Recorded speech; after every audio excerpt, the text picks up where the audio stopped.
Morning guys, Dave, Northeast Edible. Recently did an article about a food hedge and wanted to address that. I got a couple questions about what is it, what does it do, what does it not do, what do you plant in there.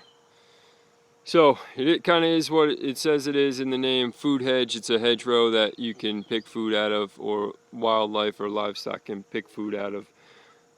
This you can see here is real simple. It's a hedgerow, it's a tree row that is right on one of the boundaries of my property, right with there's a road right on this side here. So the idea is for me is to keep wildlife on one side and keep my livestock on the other, and also provide a little bit of a buffer from the road. Not necessarily the noise, but it does help a little bit with the noise, but mostly line of sight. So anyway, species that are in here, in this particular one, we've got raspberry, we've got sea berry, we've got aronia, we've got blackberry, we've got black locust. The idea is you'll notice most of those are thorny plants, like the raspberry, the blackberry, the black locust, thorny plants. So keeping animals out or in, people out or in, but also producing food.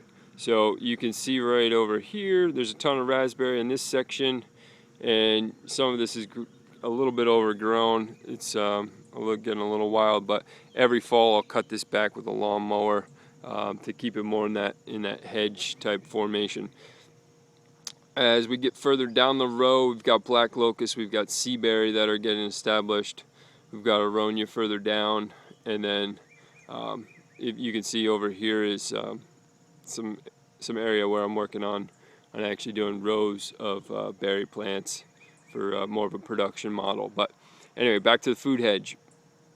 What it does is, if I say I have cows or goats, sheep, maybe not goats, it's mainly ruminant livestock. So I would say cows is a great example. They probably won't push through this. Deer on the other side probably won't push through all this to get to the other side, which is a good thing.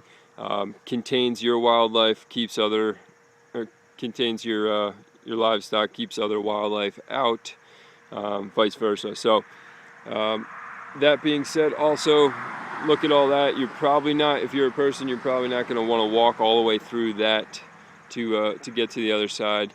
So it gives a little bit of protection from wildlife and people as well, and you can also pick food out of it. So it's kind of the best of both worlds. It's not a wooden fence or an electric fence or a metal fence that you're spending a lot of money to put in, to upkeep.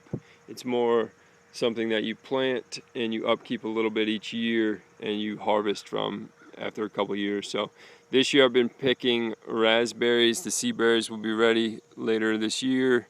Aronias are in there as well. Black locust will get the pods as well. So there's a ton of stuff in here. There's a bunch of other species that you can plant in there. Think something with prickers, or think something edible. A little mix of both will keep people or animals or whatever you're trying to accomplish out or in with this food hedge. So Dave, Northeast Edible.